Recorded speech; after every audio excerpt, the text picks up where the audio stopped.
In this video, you'll learn how to fix merge conflicts using Claude Code. By following these steps, you will be able to resolve conflicts effectively and ensure your project remains on track. Start by creating the necessary folders for your repository, which is a good habit even though it is not strictly required for resolving merge conflicts. Open your terminal and navigate to your project directory. Once you're in the correct location, create the folders by entering the command me_d_cut followed by me_d_cut workflows.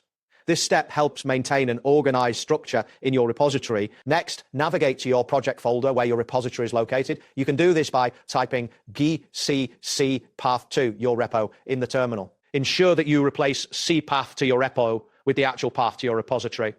This command will set your terminal to the right context for the next operations. Now that you are in your project folder, it's essential to fetch the latest changes from the main branch. Start by executing git fetch origin. This command will retrieve any updates from the remote repository. After fetching, switch to the main branch by typing git checkout main. Finally, pull the latest changes by entering git pull origin main.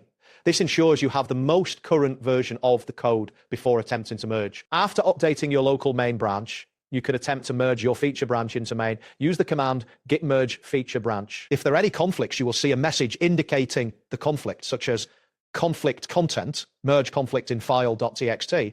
Git will also notify you that the automatic merge has failed and that you need to address the conflict. To resolve the conflict using Claude Code, you can issue a command to generate a resolved version of the conflicted file. For example, type Claude generate fix the merge conflict in file.txt. Claude Code will automatically detect the conflict markers and create a version of the file without conflicts. Repeat this process for each file that has conflicts. Once you've resolved all conflicts, check the status of your repository by running git status.